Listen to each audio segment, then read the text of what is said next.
கலையும் கலை சார்ந்ததாக இருக்கிறது. இயல், இசை, நாடகம் தமிழனை இசையிலிருந்தோ, ஆடலில் இருந்தோ, பாடலில் இருந்தோ, நாடகத்தில் இருந்தோ, கூத்தில் இருந்தோ பிரிக்க முடியாது என்பது. கருப்பர்களை எல்லாம் எப்படி வெளிநாடுகளுக்கு கொண்டு போய் அவர்கள் வியாபாரம் செய்தார்கள். ஆனால் அடிமைகளாக கப்பலில் ஏற்றிட்டு போய் பினாங்கில் கொண்டு இறக்கி விட்டு, மரீஷஸில் இறக்கி விட்டு, ஃபிஜியில் இறக்கி விட்டு, மடகாஸ்கரில் இறக்கி விட்டு, ரீயூனியன் ஐலாண்டில் இறக்கி விட்டு, வெஸ்ட் இண்டீஸில் கொண்டு இறக்கி விட்டு அவர்கள் ஆதித்தமிழர்களாகவும் அல்லது சமூகத்தின் விளிம்பு நிலை மக்களாகவும் பிற்படுத்தப்பட்டவர்களாகவும் இருந்த காரணத்தால் அவர்களுடைய வழிகளை பதிவு செய்வதற்கு யாருக்கும் நேரமும் இல்லை.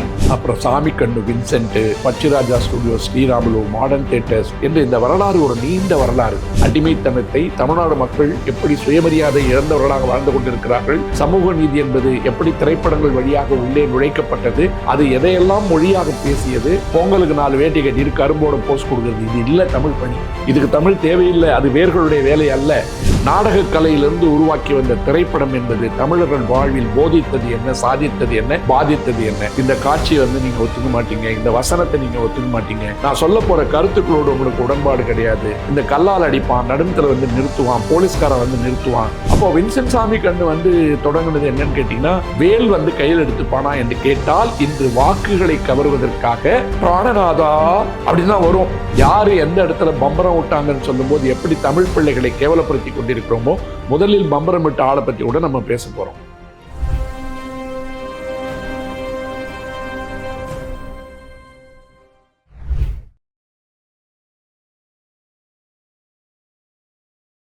வணக்கம் உலக தமிழ் உறவுகளே.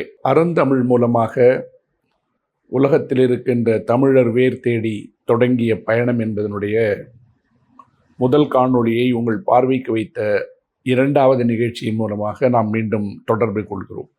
கடந்த நிகழ்ச்சியில் நான் பேசிய பல செய்திகளை வரவேற்று வாழ்த்தி என்னை ஏற்றுக்கொண்ட அத்தனை தமிழ் நெஞ்சங்களுக்கும் எனது அன்பான நன்றிகளை நான் தெரிவித்துக் கொள்கிறேன். நாம் பேச வேண்டியது என்பது வாழ்நாள் முழுமைக்கும் பேச வேண்டிய செய்திகள் தமிழர்களை பற்றி இருந்தாலும் கூட, எவ்வளவு பேசப் போகிறோம், எதை பற்றி பேசப் போகிறோம், என்ன பேசுகிறோம் என்றெல்லாம் மனதிற்குள் எதையும் வரையறுத்து கொள்ளாமல், காலத்தினுடைய தேவை எதுவாக இருக்கிறதோ, அந்த நேரத்திற்கு எது அவசியமாக இருக்கிறதோ, அவை எல்லாவற்றையும் வாழ்நாள் முழுமைக்கும், வாழ்கின்ற வரைக்கும், வாழ்வு அனுமதிக்கும் வரைக்கும் பேச வேண்டும் என்பது என்னுடைய விருப்பம். நான் ஒரு அரசியல் கட்சியாக அல்லது சமயம் சார்ந்தவனாக, சார்பு நிலை கொண்டவனாக இருப்பேனா என்பது இந்த நிகழ்ச்சியை பொறுத்த வரைக்கும் நிச்சயமாக இல்லை. இந்த நிகழ்ச்சியை பொறுத்தவரை தமிழ் சார்ந்தது, தமிழர் சார்ந்தது, அவ்வளோதான். நம்ம பேசணும் அப்படின்னு ஆரம்பித்தோம்னா, தமிழர் வரலாறு, தொன்மம், விழுமியங்கள் என்று எனக்கு முன்னே பேசிய சான்றோர்கள் பேசாதது எதையும் நான் பேசப் போவதில்லை. ஆனால் இன்றைக்கு இருக்கின்ற தொழில்நுட்பம் சார்ந்த காலகட்டத்தில் நான் கடந்த நிகழ்ச்சியில் சொன்ன மாதிரி, உலகம் முழுமைக்கும் பரவி இருக்கின்ற தமிழர்கள் வேலை தேடி சென்றவர்கள் வேறு, அடிமைகளாக அழைத்து செல்லப்பட்டு வாழுகின்ற இடத்தில் வேர்களாகவே மாறிப்போனவர்கள் வேறு. விழுதுகளாக இருப்பவர்களை பற்றி கவலைப்படாமல் வேர்களாக இருக்கின்ற மனிதர்களை பற்றி பேச வேண்டும் என்பதுதான் என்னுடைய நீண்ட நெடுநாள் ஆசை. இதன் காரணங்களை எல்லாம் கொண்டு ஆராய்கின்ற பொழுது நம்முடைய தமிழ் வரலாறு என்பது 8000 வருடமா, 10,000 வருடமா, அல்லது எங்கிருந்து தொடங்கியது, மனித நாகரிகத்தின் தொடக்கமா, அல்லது அதற்கு முன்பே இருந்த இரும்பின் காலகட்டமா, கீழடி நாகரிகமா என்பதெல்லாம் பல்வேறு தமிழறிஞர்கள் என்னை விடவும் சிறப்பாக உங்களோடு உரையாடி இருப்பார்கள். ஆனால் தொழில்நுட்பம் ஆண்டு கொண்டிருக்கின்ற இந்த காலகட்டத்தில், கணினி வழியாக வாழ்ந்து கொண்டிருக்கின்ற இந்த காலகட்டத்தில், இணையம் வழியாக வாழ்ந்து கொண்டிருக்கின்ற இந்த காலகட்டத்தில், வேர்களோடு தொடர்பில்லாமல் வாழ்ந்து கொண்டிருக்கின்ற தமிழ் கூட்டத்தை தேடி சேர்க்க வேண்டும் என்று தொடங்கப்பட்டிருக்கின்ற ஒரு சிறிய பயணம்தான். இதில் நான் எனக்கு ஏற்ற துடுப்போடு, என்னோடு சேர்ந்த ஒரு படகோடு, ஏதோ முடிந்தவரை களம் செலுத்தும் ஆசையில் கடல் எந்த அளவிற்கு அனுமதிக்கிறதோ, அலைகள் ஆர்ப்பாட்டம் இல்லாத இடங்களுக்கெல்லாம் இந்த பயணம் தொடர வேண்டும் என்கின்ற ஒரு எளிய ஆசைதான். இப்போது நம்ம எல்லா ஊர்களுக்கும் சென்ற தமிழர்கள் பேசும்போது அமெரிக்கா போனவங்க, ஐரோப்பா போனவங்க, அதை பற்றிலாம் நான் ஏற்கனவே சொல்லிட்டேன். சென்ற இடத்தில் இருக்கின்ற எல்லா மனிதர்களுக்கும் இன்றைக்கும் ஒரு வலைப்பின்னலாக அவர்களை நம்மோடு தொடர்பில் வைத்திருப்பது எது என்று கேட்டால் ஒரு கலை. அது ஆடற்கலை, பாடற்கலை, இசைக்கலை, கூத்து என்று எந்த வடிவத்தில் நாம் எடுத்துக்கொண்டாலும் கூட தமிழர்களை ஒரு என்டர்டெயின்மெண்ட் என்று சொல்லப்படுகின்ற இடத்திலிருந்து அவர்களை பிரிக்க முடியாது என்பது மறுக்கப்பட முடியாத ஒரு உண்மை. அதுக்கு காரணம் என்னன்னு கேட்டிங்கன்னா, நம்ம ஆதி வரலாறு என்று எடுக்கின்ற பொழுதே கலையும் கலை சார்ந்ததாக இருக்கிறது. இயல், இசை, நாடகம் என்று தமிழை பிரித்து அன்றைக்கே நாம் அதற்குண்டான வடிவங்களை எல்லாம் உருவாக்கி கொடுத்த காரணத்தால் தமிழனை இசையிலிருந்தோ, ஆடலில் இருந்தோ, பாடலில் இருந்தோ, நாடகத்தில் இருந்தோ, கூத்தில் இருந்தோ பிரிக்க முடியாது என்பது இன்றைக்கு நவீன கணினி உலகத்தில் அறிவியலினுடைய வளர்ச்சியாக திரைப்படத்திலிருந்தும் அவனை பிரிக்க முடியாது. அந்த திரைப்படம் என்று வருகின்ற பொழுது ஒட்டுமொத்த உலகத்திற்கும் திரைப்படம் அறிமுகமான காலத்தில் லூமியர் சகோதரர்கள் 1890களில் அறிமுகம் செய்யப்பட்ட திரைப்படம் என்பது 2 ஆண்டுகளில் இந்தியாவுக்கு வந்தது மட்டுமல்லாமல் தமிழகத்திற்குள்ளாகவும் வந்து அது கால் பதித்து விட்டது என்பதை பழைய கூறுகளை எல்லாம் போய் தேடி பார்த்தா நமக்கு கிடைக்கும். இப்போ இந்த இடத்துல இது எதுக்கு முக்கியம் அப்படின்னு கேட்டிங்கன்னா, உலகத்தில் இருக்கின்ற பல திரைப்படங்கள் வந்து அவர்களுடைய மக்களுடைய அடிமை வாழ்க்கையை பதிவு செய்த அளவிற்கு தமிழர்களுடைய அடிமை வாழ்க்கையை எந்த திரைப்படமாவது பதிவு செய்திருக்கிறதா என்றால், கங்காணிகளை பற்றி அல்லது வந்து இங்கே இருக்கின்ற அமைப்பு முறைகளை பற்றி, ஜமீன்தார்களை பற்றி நாம் பேசியிருக்கிறோமே ஒழிய எந்த விதமான ஒப்பந்தமும் இல்லாமல் அடிமைகளாக கடலில் ஏற்றிச் செல்லப்பட்டு, கப்பலில் ஏற்றிச் செல்லப்பட்டு பல நாடுகளில் விற்பனை செய்யப்பட்ட தமிழர்களை பற்றி நாம் பேசியிருக்கிறோமா என்றால், படம் எடுத்திருக்கிறோமா என்றால் கிடையாது என்பதுதான் உண்மை. இப்போ வந்து கருப்பர்களை எல்லாம் எப்படி வெளிநாடுகளுக்கு கொண்டு போய் அவர்கள் வியாபாரம் செய்தார்கள், அவர்கள் எப்படி வந்து ஒரு விலங்குகளை போல் விற்கப்பட்டார்கள் என்பதெல்லாம் ஸ்டீவன் ஸ்பீல்பர்க் வந்து அமிஸ்டாட் படத்தில் சொல்லியிருப்பார். அமிஸ்டாட் படம் என்பது ஒரு கருப்பர்களை வந்து எப்படி கடலில் ஏற்றி கொண்டு செல்லுகின்ற பொழுது அவர்களை பொருள்களாக அவர்கள் பாவித்தார்கள், மனிதர்களாக அவர்களை எப்படி பாவிக்கவில்லை, அவர்கள் மனிதர்களாக மதிக்கப்படவில்லை, பொருள்களாக கொண்டு போனார்கள் என்பதை அந்த படத்தை நீங்கள் பார்த்தீங்கன்னா, அமெரிக்காவினுடைய வரலாற்றில் நடந்த உண்மை சம்பவத்தை வைத்து எடுக்கப்பட்ட அமிஸ்டாட் என்பது கருப்பர்கள் எப்படி அடிமைகளாக கொண்டு செல்லப்பட்டு விற்கப்பட்டார்கள்னு பேசும். ஷிண்ட்லர்ஸ் லிஸ்ட்டில் போய் உள்ளே பார்த்தோம்னா, ஜெர்மனியினுடைய ஹிட்லர் ஆட்சி காலத்தில் அவர்களும் எப்படி அடிமைகளாக கொண்டு செல்லப்பட்டார்கள், யூத மக்களை எல்லாம் காப்பாற்றுவதற்கு ஜெர்மனியினுடைய மரபிலிருந்தே வந்த ஒரு ஷிண்ட்லர் என்பவன் யூதர்களை எப்படி காப்பாற்றினான்னு ஒரு படம் பேசுது. அப்போது ஷிண்ட்லர்ஸ் லிஸ்ட் படம் எடுத்த உடனே ஸ்டீவன் ஸ்பீல்பர்க்கு கிடைத்த உலக வெளிச்சம், யூதர்களுக்கு மீது உண்டான பரிதாப உணர்ச்சிகள் போன்றவை, இன்னும் பியானிஸ்ட் போன்ற படங்கள், இவை எல்லாவற்றையும் எடுத்த அந்த இயக்குநர்கள் அந்த மக்களுடைய வாழ்க்கை முறை, அவர்கள் எப்படி அடிமைகளாக போனார்கள், அவர்கள் அதையெல்லாம் உடைத்து கொண்டு வருவதற்கு பட்ட பாடுகளை என்பதையெல்லாம் எவ்வளவு தூரம் கண்ணீர் வர வர பதிவு செய்திருக்கிறார்கள் என்பதை நான் ஒரு முறை வரும்போதும் நான் பேசலான்னு முடிவு பண்ணியிருக்கேன். ஆனால் நம்ம வந்து ஒரு தொழில்நுட்பம் வந்த பிற்பாடு, கம்ப்யூட்டர் வந்த பிற்பாடு, ஐடி வந்த பிற்பாடு போனதை பற்றிலாம் போனோம். ஆனால் இவங்க போனவங்கெல்லாம் என்ன பண்ணுறாங்கன்னு கேட்டிங்கன்னா, படித்தவர்கள் இங்கிருந்து சென்று நல்ல வேலை வாங்கிக்கிட்டு 10 லட்சம் 20 லட்சம் சம்பளம் வாங்கிக்கிட்டு, இவனுடைய என்டர்டெயின்மெண்ட் சொல்லப்படுகின்ற பொழுதுபோக்கு என்னவென்று கேட்டால் திரைப்படம் தவிர வேறு ஒன்றும் இல்லை. தொழில்நுட்பம் படித்து, அறிவியல் படித்து, ஸ்பேஸ் படித்து, சைபர் ஸ்பேஸ் படித்து, இன்னமும் இன்டர்நெட் பற்றி படித்து, எல்லாத்தையும் படித்த தொழில்நுட்ப அறிவு உள்ள பிள்ளைகள் போய் கற்றுக்கிட்டது எதுன்னு கேட்டிங்கன்னா சினிமா. ஆனால் அடிமைகளாக கப்பலில் ஏற்றிட்டு போய் பினாங்கில் கொண்டு இறக்கி விட்டு, மரீஷஸில் இறக்கி விட்டு, ஃபிஜியில் இறக்கி விட்டு, மடகாஸ்கரில் இறக்கி விட்டு, ரீயூனியன் ஐலாண்டில் இறக்கி விட்டு, வெஸ்ட் இண்டீஸில் கொண்டு இறக்கி விட்டு, கரும்பு தோட்டத்தில் போய் இருக்கிற வெயிலில் அந்த சொனைன்னு சொல்லுவாங்க போட்டு அரிக்கும். அதில் வந்து உழன்று பாடுபட்ட தமிழர்களுக்கு நாம் எந்த வரலாற்றை கொண்டு போய் சேர்த்திருக்கிறோம் என்று சொன்னால், நல்ல வேளையாக அவர்கள் சினிமாவின் அடிமைகளாக இல்லை. அங்கிருக்கின்ற தமிழர்களோடு தான் இந்த மரபுகள் இன்னும் மிச்சம் இருக்கிறது. மாரியம்மன் கோவிலிலும், சிவன் கோவிலிலும், அம்மன் கோவில்களிலும் அவர்கள் ஆடுகின்ற ஆட்டமும், அலகு குத்துவதும், காவடி தூக்குவதும், முருகனை இன்னும் விடாமல் வழிபட்டு கொண்டிருக்கின்ற மரபுகளில் இருக்கின்ற மக்கள் எல்லாம் யாருன்னு கேட்டிங்கன்னா, எந்த விதமான பதிவுகளும் இல்லாமல், மொழி கூட தெரியாமல், எல்லோரும் கிரியோல் மொழி பேசி கொண்டிருக்கின்றவர்களாக, பிரெஞ்சு கலந்த கிரியோல் மொழி பேசுபவர்களாக, தமிழை மறந்தவர்களாக, ஆனால் தமிழ் பண்பாடோடு வாழுகின்றவர்களாக வாழ்ந்துட்டு இருக்காங்க. அவங்களுக்கும் நம்ம கொண்டு போய் சினிமாவை கொடுத்துருக்கோமான்னு கேட்டிங்கன்னா, அவங்களும் இன்றைக்கு இருக்கின்ற காலகட்டத்தில் சினிமாவை பார்க்கின்ற, திரைப்படங்களை பார்க்கின்ற ஒரு காலகட்டம் உருவாகி இருக்கிறது. ஆனால் அந்த மரபுகளை பற்றி, அவர்களை பற்றி ஏதாவது படங்கள் இருக்கிறதா என்று தேடி பார்த்தால் நிச்சயமாக இல்லைன்னு சொல்ல முடியும். ஏன்னா இங்கே இருக்கிற இந்த அடிமை வாழ்க்கை, தேயிலை தோட்டங்கள்லாம் இருக்கிறவங்கள பற்றி பாலா ஒரு படம் எடுத்தார். ஆனால் நாம் வெளிநாடுகளுக்கு சென்ற தமிழர்களை பற்றி, அவர்கள் எப்படி அவர்கள் வாட்டப்பட்டார்கள், வதைக்கப்பட்டார்கள்ன்றாம் பேசுறதுக்கு ஒரு படம் கூட வந்ததா எனக்கு தெரியல.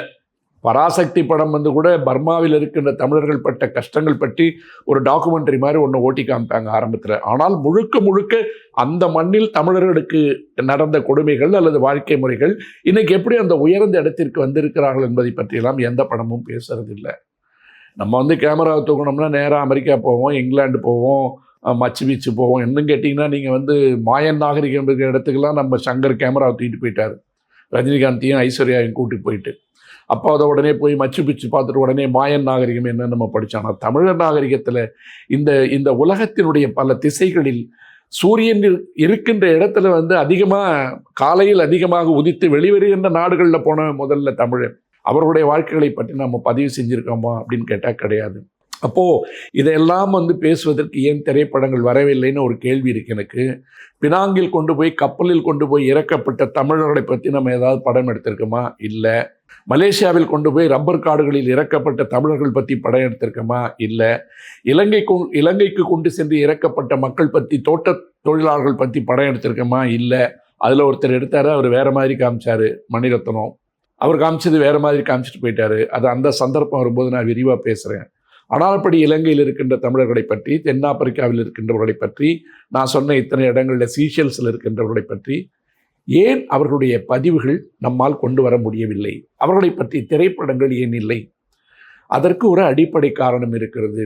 அவர்கள் ஆதித்தமிழர்களாகவும் அல்லது சமூகத்தின் விளிம்பு நிலை மக்களாகவும் பிற்படுத்தப்பட்டவர்களாகவும் இருந்த காரணத்தால் அவர்களுடைய வழிகளை பதிவு செய்வதற்கு யாருக்கும் நேரமும் இல்லை. அல்லது விளிம்பு நிலை மனிதர்களாக இருந்து பாதிக்கப்பட்டவர்களை பற்றி படம் எடுத்துட்டு 2 படம் எடுத்த உடனே ஜீன்ஸையும் கருப்பு சட்டையும் போட்டுட்டு கருத்து சொல்லுகின்ற மனிதர்களாக மாறுறதுக்கு தான் இன்றைக்கு இளம் இயக்குநர்களை மாற்றி வைத்திருக்கிறோம். அவங்களுக்காகவும் நான் பேசினேன். அவங்கள யாராவது வந்து குறைத்து மதிப்பிடுகின்ற நேரத்திலையும் நான் சொன்னேன், நீங்கள் எல்லாம் இன்னும் மேலே வரணும், தனியாக ஜெட்டு வாங்கிட்டு போகிற அளவுக்கு என்னுடைய தமிழ் பட இயக்குநர்கள் வளரணும்னு பேசணும் நான். அப்போது இந்த உலகத்தில் வந்து ஏன் சினிமா வந்து இவ்வளோ சாதிச்சுன்னு கேட்டிங்கன்னா, ஒரு காட்சி ஊடகம். லூமியர் சகோதரர்கள் கண்டுபிடித்த அந்த திரைப்படம் என்பது 2 ஆண்டுகளில் வந்து கிட்டத்தட்ட 3-4 ஆண்டுகளில் தமிழ்நாட்டுக்கு வந்துருச்சு. தமிழ்நாட்டுக்கு வந்த பிற்பாடு அதற்கு மிகப்பெரிய பிதாமகன்கள்லாம் உருவாகிறாங்க. நடராஜா முதலியார், அப்புறம் சாமிக்கண்ணு வின்சென்ட்டு, அதுக்கு அடுத்தது வந்து Pakshiraja studio, Sriramulu, modern theatres என்று இந்த வரலாறு ஒரு நீண்ட வரலாறு. இந்த நீண்ட வரலாறுல நம்ம பேச வேண்டியது என்னன்னு கேட்டிங்கன்னா, தமிழர்களுடைய வாழ்க்கை முறையில் அவன் ஆடலும் பாடலும் கூத்துமாக இருந்தவன். ஏனென்றால் தான் வணங்குகின்ற சிவபெருமானுக்கும் கூத்து முறைகளை கொடுத்தவன், தான் வணங்குகின்ற முருகனுக்கும் நாடக நாட்டிய முறைகளை கொடுத்தவன், எல்லா கடவுளையும் ஆடலும் பாடலுமாக அணுகியவன், கடவுளோடு கடவுளாகவே வாழ்ந்தவன், கடவுளை கேள்வி கேட்டவன், கடவுளுக்கு உண்டான எல்லா அர்ப்பணங்களையும் மொழியால் கொடுத்தவன், இசையால் கொடுத்தவன், வடிவமாக கொடுத்தவன், நாடகமாக கொடுத்தவன். அப்படி இருக்கின்ற நிலையில் இறைப்பணி என்பது வேறு, இசைப்பணி என்பது வேறு. அப்படி இல்லாமல் நாடகமும் கூத்தும் வந்து ஆண்டு கொண்டிருந்த ஒரு நிலத்தில், இப்போது சிலப்பதிகாரத்தையே நீங்கள் எடுத்துக்கிட்டிங்கன்னா அதில் வந்து மாதேவனுடைய ஆடல் பாடல்கள் பற்றி ஒரு 11 வகையான தெய்வீக நடனங்களை வந்து மாதவி வந்து அறிமுகப்படுத்தினாள் என்று சொல்லுகின்ற பொழுது, ஒட்டுமொத்த தமிழகம் என்பது அறியப்பட்ட ஒரு காலகட்டத்தில் கேரளத்துக்கு நீங்கள் போனீங்கன்னா சாக்கையர் கூத்து அப்படின்னு சொல்லுவாங்க. இப்போ நான் பிறந்து வளர்ந்த பழைய தென்னார்காடு மாவட்டம், இன்றைக்கு இருக்கின்ற கள்ளக்குறிச்சி மாவட்டத்தில் நீங்கள் வந்து சித்திரை வைகாசிகளில் பார்த்தீங்கன்னா சாக்க ஊத்துறதுன்ற பேர் இன்றைக்கும் உண்டு. அது கூழ் ஊற்றி அங்கே இருக்கின்ற அந்த அம்மனுக்கு வந்து வழிபாடு செஞ்சு தெருக்கூத்து வைப்பாங்க. அப்போ பாரதம் பாடுறதுன்னு சொல்லி ஒன்று சொல்லிட்டு வந்துட்டு இந்த உடுக்கையும் பம்பையும் வச்சுக்கிட்டு சாயந்தரத்து நேரத்தில் வந்து பாரதம் படிப்பாங்க. அப்போ கேரளாவில் நீங்கள் போய் பார்த்தீங்கன்னா அது சாக்கையர் கூத்து என்று அழைக்கப்பட்டாலும் அன்றைக்கு இருந்த சேர நாட்டில் இருந்த இளங்கோவடிகளுடைய சிலப்பதிகாரம் அதை விரிவாக பேசுதுன்றதை வந்து மாதவியின் வழியாக அவர் எல்லாத்தையும் அறிமுகப்படுத்திட்டார். அப்போ அங்கே இருக்கிற சாக்கையர் கூத்தாக இருந்தாலும், தெய்யம் என்று சொல்லப்படுகின்ற ஆவிகளோடு தொடர்புடைய நடனமாக இருந்தாலும், அல்லது வந்து அவருடைய மரபு வழி மோகினி ஆட்டமாக இருந்தாலும், எத்தனை வடிவங்கள் நாம் போனாலும், இந்த பக்கம் கர்நாடகாவுக்கு போனீங்கன்னா யக்ஷகானமாக இருந்தாலும் சரி, அல்லது வந்து பூதகோலா என்று சொல்லப்படுகின்ற இப்போ காந்தாரா படத்தில் அறிமுகப்படுத்தப்பட்ட துளு மக்களுடைய ஆதிகாலத்து நடன வடிவமாக இருந்தாலும், தமிழுக்கென்று இருக்கின்ற மரபுகளில் தொல்காப்பிய காலம் தொடங்கி பறவை கூத்து, பறையர் கூத்து, பாவையர் கூத்து என்று எத்தனை கிட்டத்தட்ட 30-40 வடிவங்களில் நம்ம உள்ளே போய் வரலாம். இப்படிலாம் வருகின்ற காலத்தில் வந்து சினிமா எப்படி அதை கொஞ்சம் கொஞ்சமாக தனக்குள்ளே அடக்கி கொண்டது அப்படின்னு போகிற இடத்துல நீங்கள் பார்த்தீங்கன்னா, தமிழ் திரைப்பட வரலாற்றுக்கு 2 பக்கம் உண்டு. ஒன்று, நான் சொன்ன மாதிரி ஏற்கனவே இந்த அமிஸ்டாடு, ஷிண்ட்லர்ஸ் லிஸ்ட் போன்ற படங்கள் மக்களுடைய எழுச்சியும் வலியும் எப்படி சொன்னிச்சோ, அதில் ஒரு பகுதி திரைப்படங்கள் வந்து தமிழ்நாட்டு மக்களுடைய அடிமைத்தனத்தை, தமிழ்நாடு மக்கள் எப்படி சுயமரியாதை இழந்தவர்களாக வாழ்ந்து கொண்டிருக்கிறார்கள், சமூக நீதி என்பது எப்படி திரைப்படங்கள் வழியாக உள்ளே நுழைக்கப்பட்டது, அது எதையெல்லாம் மொழியாக பேசியது, அந்த தமிழ் மொழி என்பதை ஆதிக்கம் செய்து கொண்டு மணிப்பிரவாட நடை என்று சொல்லிக்கொண்டு முழுக்க முழுக்க சமஸ்கிருதத்தின் ஆதிக்கத்தில் இருந்ததை உடைத்ததையெல்லாம் இளங்கோ தொடங்கி அதற்கு பின்னால் ஏபி நாகராஜன் காலகட்டம் வரைக்கும் நீங்கள் பார்த்தீங்கன்னா கலைஞர் கருணாநிதி காலம் தொட்டு அண்ணா காலம் தொட்டு எங்கிருந்து தொடங்கினாலும் அது தமிழோடு எப்படி தொடர்புடையதாக இருந்தது, தமிழர்களுக்காக என்ன பேசியது, தமிழர்களை எந்த இடத்தில் திரைப்படங்கள் கொண்டு வந்து நிறுத்தியது என்பது யாராலும் எந்த பிரிவாலும் மறக்க முடியாத ஒரு வரலாறு இருக்கு. அதுக்கு அடுத்தது இந்த திரைப்படங்கள் என்பது தமிழ் மரபுகளையும் விழுமியங்களையும் மக்களையும் எப்படி மடைமாற்றியது அப்படின்னு ஒரு சாப்டர் இருக்கு.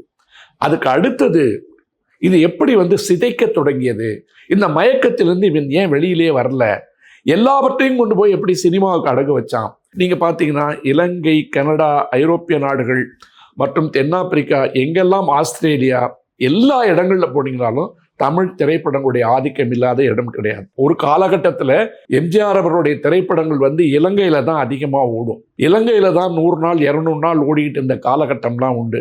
அப்படி எங்கும் வியாபித்திருந்த ஒரு தமிழ் திரையுலகம் என்பது மக்களுடைய வாழ்க்கையில் இரண்டரை கலந்தது என்பது மட்டுமல்லாமல் நடை, உடை, பாவனை என்றதோடு இல்லாம அவருடைய வாழ்க்கை முறைகள், அரசியல் முறைகள் வரைக்கும், அரசியலை தீர்மானிக்கின்ற இடம் வரைக்கும் அது எப்படி வந்ததுன்றது வந்து ஒரு நெடிய வரலாறு. நான் கூட மாணவனாக இருக்கும்போது அன்றைக்கி இருக்கிற கோவத்தில் எழுதுனது உண்டு, கல்லூரி காலங்களில் எழுதுனது உண்டு. இந்த தேசத்தின் தலையெழுத்தை திரைப்பட கொட்டைகளே தீர்மானிக்கின்றன அப்படின்றத நிறைய இடத்துல நான் கவியரங்கத்தில் சொல்வேன். அதற்காக திரைப்படம் என்பது ஒரு மட்டமான தொழில், அங்கே இருப்பவர்கள் எல்லாம் தேவையற்ற மனிதர்கள் அப்படின்ற கருத்தெல்லாம் இல்லை. ஆனால் இவர்கள் எப்படி உள்ளே நுழைந்தார்கள், இந்த திரைப்படம் என்பது ஒரு சமூக மாற்றத்தையும் சமூக புரட்சியும் எந்த அளவிற்கு செய்திருக்கிறது, அது தமிழ் நிலத்திற்கு செய்தது என்ன, தமிழ் நிலத்தில் அது சாதித்தது என்ன என்று பார்க்கின்ற பொழுது ஆரம்ப காலகட்டங்களில் வந்து வரும்போது நாடகத்திலிருந்து திரைப்படமாக மாறிய பொழுது, இந்த திரைப்படமாக மாறுவதற்கு முன்னால் அந்த லூமியர் சகோதரர்கள் கொண்டு வந்த ஒரு திரைப்படம் என்பதே நகரம் சினிமாவாக மாறுவதற்கு எவ்வளோ நாளாச்சு. தாமஸ் ஆல்வா எடிசனுக்கு வந்து வரும்போது அது வந்து என்ன காலகட்டத்தில் வந்துச்சு, கேமரா எப்படி வந்தது, இதெல்லாம் ஒளிப்பட கருவிகள் எப்படி வந்தது, பதிவு காட்சிகள் எப்படி வந்தது, குரல் பதிவுகள் எப்படி வந்தது, இதையெல்லாம் நாம் தெரிந்து கொள்வதற்கு முன்னால் அந்த இடத்தை அடாப்ட் பண்ற ஒரு சமூகமாக, உடனடியாக அதை கற்றுக்கொள்ளுகின்ற ஒரு சமூகமாக தமிழ் சமூகம் இருந்தது என்பது ஒரு மிகப்பெரிய வரலாற்று உண்மை. அதனால தான் நான் சொன்ன மாதிரி எத்தனை பேர் வந்து நம்ம வந்து அதை பேசிகிட்டு இருந்தாலும் கூட எடுத்தவர்கள் ஒவ்வொருவரும் அந்த பணியை சிறக்க செய்துவிட்டு போயிருக்கிறார்கள். இப்போ ஒரு பயணம் அப்படின்னு சொல்லி எடுத்தீங்கன்னா, சண்முகம் செட்டியார் வந்து அந்த காலத்தில் எழுதிய கட்டுரைகள் என்பது யாருக்கும் வெளிநாட்டு பயணம் என்பது என்னவென்று தெரியாத காலகட்டத்தில் ஒரு நகரத்தார் சமூகத்தில் பிறந்த சண்முகம் செட்டியார் உலக நாடுகள் பற்றி தான் சென்ற எல்லா இடங்களை பற்றியும் எழுதி வைத்திருக்கின்ற கட்டுரைகள் என்பது இன்றைக்கு காலத்தின் சொத்து. அதே போல அந்த சினிமாவினுடைய வரலாற்றில் இயல், இசை, நாடகம் என்று சொல்லப்படுகின்ற வருகின்ற ஒவ்வொன்றினுடைய வரலாற்றில் இப்ப ராஜமாணிக்கம் பிள்ளை மட்டும் இல்லைன்னு சொன்னா தமிழ்நாட்டில் சுவாமி ஐயப்பன் என்கின்ற கதையும் கிடையாது. இன்றைக்கு ஐயப்பன் கோயில்களுக்குள் கொட்டி கொண்டிருக்கின்ற கோடிக்கணக்கான பணமும் கிடையாது. அதை ஒரு வாட்டி தனியா பேசுவோம். அப்ப எல்லாத்தையும் பண்ணும்போது இது உள்ள வரும்போது என்றைக்கு திரைப்படம் உலக அரங்கில் பிரெஞ்சுக்காரர்களால் அறிமுகப்படுத்தப்பட்டு பின்னால் அது உலக நாடுகளுக்கு பரவ ஆரம்பித்ததோ அதே காலகட்டத்தில் தமிழ்நாட்டில் உள்ள நுழைஞ்சிருச்சு. அது கோயம்புத்தூரில் வந்து எப்படி வந்து ஸ்டுடியோவாச்சு, காரைக்குடியில் எப்படி ஸ்டுடியோவாச்சு, சென்னைக்கு எப்படி அதெல்லாம் வந்து வந்தாங்க. முதல் திரைப்படம் எது, அல்லது வந்து ஹரிதாஸ் என்று சொல்லப்படுகின்ற படம் அகில இந்திய அளவில், ஆலமாரா என்று சொல்லப்படுகின்ற முதல் பேசும் படம், கீசகவதம் அப்படின்ற நடராஜ முதலியார் எடுத்த படம், அதுக்கு பின்னாடி வந்து வின்சென்ட் சாமி கண்ணு எடுத்த குழந்தை இயேசுடைய கதைகள், அவர் எப்படி வந்து கொட்டகைகளை வந்து ஆரம்பித்து வந்து வள்ளி திருமணம் வரைக்கும் படம் எடுத்தார் என்று பல வரலாறுகள் இருக்கின்ற இடத்துல நம்ம தெரிஞ்சிக்க வேண்டியது முக்கியமாக என்னன்னு கேட்டிங்கன்னா, இந்த தமிழ் சமூகம் என்பது ஒரு கற்றறிந்த அறிவார்ந்த சமூகம் என்பதில் ரெண்டாவது கருத்து இல்லை. உலகத்தில் எது அறிமுகப்படுத்தப்பட்டாலும் ஜிடி நாயுடு எப்படி தொழில்நுட்பத்தை வந்து உடனே வந்து தனக்கேற்றவாறு அதை தகவமைத்து கொண்டாரோ அதே போல திரைப்படத்தையும் கலைகளையும் அறிவியலையும் தமிழகம், தமிழ் என்பது தனக்கேற்றதாக வடிவமைத்து கொண்டிருக்கிறார் இருக்கிறது. தொழில்நுட்பத்தையும் அப்படிதான் வந்து அது ஏற்றுக்குச்சு. இதை எல்லாவற்றையும் கற்றுக்கொண்ட காரணத்தால் தான் இன்றைக்கு உலகம் முழுமைக்கும் தொழில்நுட்பம் சார்ந்த பிள்ளைகள் வந்து உலக ஆள்பவர்களாக போய் ஒவ்வொரு இடத்துல உட்கார்ந்துருக்காங்க. ஆனால் அந்த ஒற்றுமை ஏன் வரலன்னு கேட்டிங்கன்னா, அந்த ஒற்றுமை வராததற்கு காரணம் எனக்கு மிகப்பெரிய வருத்தம் இருக்கிறது. வெளிநாடுகளுக்கு சென்று பல சங்கங்களை அமைத்திருக்கின்ற இடங்களில் கூட 4-5 தமிழ்ச் சங்கங்களை நான் பார்க்குறேன். அமெரிக்கா, இங்கிலாந்து போன்ற நாடுகளுக்கு வந்து வேலை வாய்ப்புகள் தேடி போய் பல சங்கங்களை ஆரம்பித்தவங்க அமெரிக்கா போன்ற நாடுகளில் கூட அந்தந்த நேரத்தில் யார் ஆளுங்கட்சியில் இருக்காங்களோ அவங்கள கூப்பிட்டு போய் இவங்க கூத்தடிக்கிறது தான் பண்ணிட்டு இருக்காங்களே ஒழிய அந்த கலை கலாச்சாரம் மரபு என்பது ஆரம்பத்தில் புடவை கட்டிட்டு வர்றது, வேட்டி கட்டிட்டு வர்றது, நடுமத்தில் எங்கள் பிள்ளைகள் ஆடுகின்ற பரதநாட்டியம் பாருன்றது, பொங்கலுக்கு 4 வேட்டி கட்டிட்டு கரும்போட போஸ்ட் கொடுக்குறது, இது இல்லை தமிழ் பணி. நான் ரொம்ப வருத்தத்தோடு சொல்கிறேன். நீங்கள் வந்து அந்தந்த வேடந்தாங்கல் பறவைகள் மாதிரி ஒவ்வொரு சீசன் வரும்போதும் பிஜேபி ஆண்டுகிட்டு இருந்ததுன்னா அதுலேருந்து ஒருத்தரை கூப்பிட்டு போகிறது, அவரை கூப்பிட்டு போய் அரசியல் பேசுறது, அந்த நேரத்தில் எது ஆளுங்கட்சியாக இருக்கிறதோ அவங்கள கூப்பிட்டு போய் உங்களை வந்து நீங்கள் அடையாளப்படுத்திக்கிறது, இதுக்கெல்லாம் தமிழ் தேவையில்லை. இதுக்கு தமிழ் தேவையில்லை. அது வேர்களுடைய வேலை அல்ல. இந்த வேர்களையெல்லாம் மறைத்து விட்டு வெளியே விளையாடி கொண்டிருக்கின்ற விருதுகளுடைய வேலை அது. இதை உடைக்கணும். எங்கெல்லாம் நமக்கு வந்து வரலாறுகள் இருக்கிறதோ, கூறுகள் இருக்கிறதோ, அதை பேசுகின்ற பொழுது நான் திரைப்படத்தை கையில் எடுத்திருப்பதற்கு காரணம், நான் கொஞ்சம் கொஞ்சமாக குறைந்தது ஒரு 20-25 காணொளிகள் வரும் நான் நினைக்கிறேன். இதை வந்து நான் முக்கியமாக பேசணும்னு நினைக்கிறது காரணம் என்னன்னு கேட்டிங்கன்னா, வாழ்வியல் மாற்றங்களை ஒரு கலாச்சாரம் என்பதை, ஒரு திரைப்படம் என்பது எப்படி தீர்மானிக்கிறது? நாடக கலையிலிருந்து உருவாக்கி வந்த திரைப்படம் என்பது தமிழர்கள் வாழ்வில் போதித்தது என்ன, சாதித்தது என்ன, பாதித்தது என்ன, இப்படி பல விஷயங்கள் போகும்போது நான் தனிப்பட்ட மனிதர்கள் பற்றியும் பேசுவேன், வரலாற்றை பற்றியும் பேசுவேன், நடந்ததை பற்றியும் பேசுவேன். நடந்ததில் நம்ம எதையெல்லாம் வந்து உயரத்திற்கு கொண்டு போனதை பற்றியும் நம்ம பேசுவோம். நீங்கள் இதை ரசிக்கின்றவர்களாக அல்லது பின்பற்றுபவர்களாக இருக்கின்ற பொழுது உங்களுடைய ஆலோசனைகள் என்ன இருக்கிறதோ அதை எதை சொன்னாலும் நான் ஏற்றுக்கொள்கிறேன். தவறு அப்படின்னு தெரிஞ்சா உடனே நான் திருத்திக்கிட்டு அடுத்த நிகழ்ச்சியில் ஆமாம் நான் சொன்னது தவறு, என்னை மன்னிச்சிங்கன்னு கேட்குற மனப்பாங்கு எனக்கு எப்பவுமே உண்டு, அந்த பக்குவமும் உண்டு. இப்போ ஏன் நான் வந்து முதல்ல வந்து திரைப்படத்தை வச்சு ஆரம்பிக்கணும்னு கேட்டிங்கன்னா, இந்த திரைப்படங்கள் என்பதுதான் ஒரு சமூக எழுச்சியை, சமூக புரட்சியை கொண்டு வந்து சேர்த்திருக்கிறது என்பதிலிருந்து நம்ம தொடங்கணும். அப்போ தான் வின்சென்ட் சாமிக்கண்ணு நான் சொல்லும்போது முதல்ல கோயம்புத்தூரில் போய் ஒரு தேட்டர் ஆரம்பிக்கிறதுக்கு காரணமாக இருக்கார். எலக்ட்ரிக் தேட்டர்னு ஒன்று எப்படி ஆரம்பிக்கிறாரு? ஒரு ஃப்ரெஞ்சு கேமராமேன்ட்ட வந்து ஒரு 2 வருஷத்தில் வந்து அவங்ககிட்ட இருந்து அந்த கேமரா வாங்கிட்டு அதை வச்சுட்டு வந்து துண்டு படமாக எடுக்கிறாரு. அந்த துண்டு படமாக எடுத்தது வந்து திரைப்படத்தை வந்து ஒரு நகருகின்ற கொட்டகையை மாற்றி சினிமா கொட்டகை வந்து வருவதற்கெல்லாம் காரணமாக இருக்கிறதுக்கு வந்து அவர் குழந்தை இயேசு அப்படின்ற அந்த காலத்திலே வந்து ஒரு சின்ன டாக்குமெண்ட்ரி மாதிரி ஒன்று வச்சுட்டு போகிறார். இன்னும் கேட்டிங்கன்னா லூமியர் சகோதரர்கள் எடுத்த படங்கள் நகரும் படத்தில் வந்து ஒரு ரயில் வந்து ஸ்டேஷனில் நிற்கிற காட்சியை தான் முதல்ல எடுத்ததாக சொல்லுவாங்க. அப்போ அதை வந்து திரையிடும்போது வந்து முன்னாடியே உட்காந்து பார்த்துட்டு இருந்தவங்கலாம் ட்ரெயின் வந்து நம்ம மேலே ஏறிட போயிடும்னு சொல்லிட்டு ஜனங்க பயந்துட்டு ஓடின காலகட்டம் உண்டு. அப்படிலாம் வந்து திரைப்படங்களையோ நாடகங்களையோ பார்த்து பயந்துட்டு இருக்க காலத்தில் நாடகத்திலே வந்து எம்.ஆர். ராதா அவர்கள் நிகழ்த்திய சாதனைகள் வந்து நீங்கள் பார்த்தீங்கன்னா, ஒரு நாடகத்தை அறிமுகப்படுத்தும் போதே இந்த காட்சியை வந்து நீங்கள் ஒத்துக்க மாட்டீங்க, இந்த வசனத்தை நீங்கள் ஒத்துக்க மாட்டீங்க, நான் சொல்ல போகிற கருத்துக்களோடு உங்களுக்கு உடன்பாடு கிடையாது, இந்த கல்லால் அடிப்பான், நடுமத்தில் வந்து நிறுத்துவான், போலீஸ்காரன் வந்து நிறுத்துவான், காசெல்லாம் வந்து திருப்பி தர முடியாது, இஷ்டம் தான் உட்காருங்கன்னு சொல்கிறதுக்கெல்லாம் ஒரு தைரியம் வேணும்.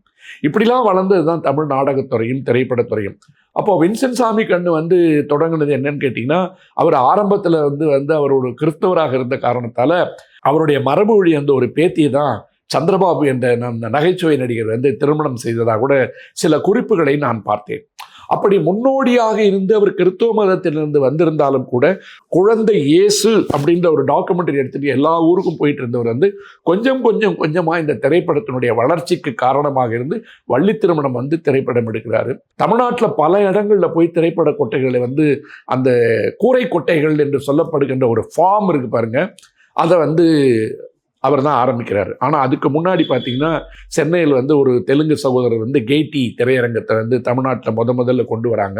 அந்த கெய்டி திரையரங்கம் என்பது தான் முதலில் வந்த திரையரங்கமாக பேசப்படுகிறது. நடேச முதலியார் வந்து கீசகவாதம் அப்படின்னு சொல்லிட்டு அவர் வந்து ஒரு மோஷன் பிக்சர் எடுக்கிறாரு. இப்படி இந்த திரைப்படத்தினுடைய தொடக்கம் வந்து நீங்கள் பார்த்தீங்கன்னா இது புராணங்களில் தொடங்கியது. புராண கதைகள் பற்றி பேசியது. இந்த புராண கதைகள் பற்றியெல்லாம் பேசிக்கொண்டிருந்த ஒரு காலகட்டத்தில் சேவாதளம் போன்ற படங்கள், MS சுப்புலட்சுமி வந்ததுக்கு பிற்பாடு, SM சுப்பிரமணியம் வந்த பிற்பாடு, அப்புறம் AVM வந்த பிற்பாடு அது எப்படி சமூக படங்களாக மாறியது, புராணத்திலிருந்து வெளியே இப்போ TR மகாலிங்கத்தினுடைய நீங்கள் ஸ்ரீவள்ளி பார்த்தீங்கன்னா காயாத கானகத்தை நின்றுலாவுனர் காரிகைன்னு ஒரு ஹையர் பிச்சில் பாடுவார் TR மகாலிங்கம்.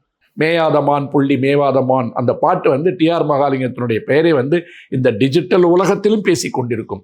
ஆனால் அன்றைக்கு பேசப்பட்ட வள்ளி கதை என்பது இன்றைக்கு என்ன பிரச்சனையாக மாறிக்குன்னு கேட்டிங்கன்னா, முருகன் யாருடைய கடவுள்னு ஒரு டிபேட் வந்துருச்சு.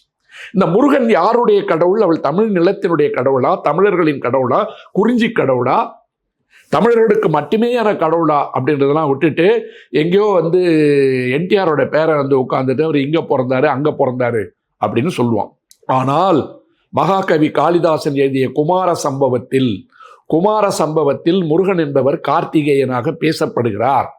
ஆனால் அந்த கதைக்களம் என்பது வேறு. அது ஒரு காப்பியமாக சமஸ்கிருதத்தில் எழுதப்பட்ட போது குமார சம்பவம் சிவனும் பார்வதியும் அவர்கள் நடத்திய ராச லீலையின் விளைவாக உருவான ஒரு பிள்ளை என்று பேசுகிறதே ஒழிய அந்த இடத்தில் வேறு கூறுகள் காணப்படவில்லை. ஆனால் நம்ம ஒட்டுமொத்த இந்தியாவிலையும் போய் எங்கேயாவது முருகனுக்கு ஒரு கோயில் இருக்கான்னு கேட்டால் இந்த பைத்தியக்கார கும்பல் நமக்கு என்ன சொல்லுவான், மும்பையில் இருக்கு, டெல்லியில் இருக்கு, அங்கே இருக்கு, இங்கே இருக்குன்னுவான். இது எல்லாமே இங்கிருந்து சென்ற மக்கள் தங்களுடைய வழிபாடுகளுக்காக கட்டிக்கொண்ட கோவில்கள். ஆனால் வட இந்தியாவில் இருக்கின்ற யாருக்காவது ஒரு முருகன் குலதெய்வமா? அவன் அங்கே போய் மொட்டை போட்டுப்பானா, வேல் கையில் எடுத்துப்பானா என்று கேட்டால் இன்று வாக்குகளை கவர்வதற்காக வேறு வடிவங்களில் முருகன் மாற்றப்பட்டு கொண்டிருக்கிறார். அப்ப இந்த முருகன் என்பதே இப்படி வரும்போது முருகனை பற்றி பாடுகின்ற வள்ளி கூத்தை கூட நாம் அரசியலா பார்க்கிறோமே ஒழிய அது ஒரு வடிவம், அது ஒரு கலை வடிவம், அது ஒரு இசை வடிவம், அது ஒரு கடவுளை பின்பற்றுவர்களுடைய நடன வடிவம் என்பதெல்லாம் நம்ம வேற மாதிரி விவாதத்துக்கு கொண்டு போறோம். அப்ப இந்த விவாதத்துக்கு கொண்டு வரும்போது ஒரு புராண காலத்திலிருந்து உடைச்சிக்கிட்டு வரும்போது அண்ணா அவர்கள் கொண்டு வந்த வேலைக்காரி இளங்கோவன் அவர்கள் எழுதிய வசனம். இளங்கோவன் வசனம் எழுதுறதுக்கெல்லாம் முன்னாடி தமிழ் சினிமாவுடைய வசனமே வேற மாதிரி இருக்கும். நீங்க பழைய தியாகராஜ பாகவதர் படலாம் பாருங்க, பிராணநாதா பிராணநாதா அப்படின்னு தான் வரும். என் ஆக்ஞை அப்படின்பா, என்னுடைய விருப்பத்தை ஆக்ஞைமா. உடனே அவர் பாட ஆரம்பிச்சிடாரு. இந்த பாடின உடனே அந்த அம்மா திருப்பி பாட ஆரம்பிச்சிடும். இதையெல்லாம் உடைப்பதற்கு அன்றைக்கு சுத்த தமிழர்கள் உருவானார்கள் என்பது யாராலும் நான் ஏற்றுக்க மாட்டேன், இந்த கோட்பாடு ஏற்றுக்க மாட்டேன், அந்த கோட்பாடு ஏற்றுக்க மாட்டேன்னு சொல்கிறவங்களாக இருந்தாலும் அவங்களையும் பாதித்த திரைப்படம் தமிழில் உருவாச்சு. அதை அந்த மறுமலர்ச்சி ஏன் வருதுன்னு கேட்டிங்கன்னா, உடன்கட்டை ஏறி கொண்டிருந்த ஒரு சமூகத்திற்கு, பெண்களை மறுத்து கொண்டிருந்த சமூகத்திற்கு, பெண்கள் அடிமையாக வைக்கப்பட்டிருந்த சமூகத்திற்கு, பெண்ணடிமைத்தனத்தை போற்றுக்கொண்டிருந்த ஒரு சமூகத்திற்கு இந்த தமிழ் சினிமா என்பது அல்லது அந்த சினிமா வழியாக பேசிய மறுமலர்ச்சியாளர்கள் கொண்டு கொடுத்த கற்பினைகள் என்ன, படிப்பினைகள் என்ன? அந்த படிப்பினைகள் என்பது எப்படி அவனை பக்குவப்படுத்துச்சு. பக்குவப்படுத்தும் போது அந்த திரைப்படம் மூலமா, நாடகம் மூலமா அவன் என்னெல்லாம் பேசினான், இந்த சமுதாய மறுமலர்ச்சிக்கு அவன் என்னெல்லாம் பேசினான் என்பதற்கு பல வரலாற்று கூறுகள் நம்முடைய திரைப்படங்கள்லேருந்தே இருக்கு. இதை நாம் தொடர்ந்து பேச வேண்டும் என்பதுதான் என்னுடைய ஆசை. கொஞ்சம் கொஞ்சமாக நம்ம இதில் பயணிப்போம். இதில் எத்தனை மனிதர்கள் இந்த கலாச்சாரத்திற்குள் ஊடுருவி தங்களை மேலே நிறுத்தி கொள்வதற்காக தங்களை மேதைகளாக காட்டிக் கொண்டவர்களாகவும் இருக்கிறார்கள், அதை பற்றியும் பேசுவோம். யார் எந்த இடத்துல பம்பரம் விட்டாங்கன்னு சொல்லும்போது எப்படி தமிழ் பிள்ளைகளை கேவலப்படுத்தி கொண்டிருக்கிறோமோ முதலில் பம்பரம் விட்ட ஆளை பற்றி கூட நம்ம பேச போகிறோம். இப்படி பேசுகின்ற பொழுதுதான் மறைக்கப்பட்ட பல உண்மைகளை நாம் இந்த தமிழ் சமூகத்திற்கு சொல்ல வேண்டிய கடமை என்ன காரணம் கேட்டிங்கன்னா, செல்லும் இடமெல்லாம் சிறப்பு என்பது வேறு. கற்றோரை காமுருவர் நான் ஏற்கனவே சொல்லியிருக்கேன். திரைக்கடல் ஓடியும் திரவியம் தேடுன்னு நான் சொல்லியிருக்கேன். ஆனால் செல்லுமிடமெல்லாம் திரைப்படங்களோடு மட்டுமே வாழ்ந்து கொண்டிருக்கார்கள் என்பதுதான் என்னுடைய செய்தி. மீண்டும் இந்த நிகழ்ச்சியில் நாம் தொடர்வோம். தமிழாவோம், தமிழோடு வாழ்வோம்.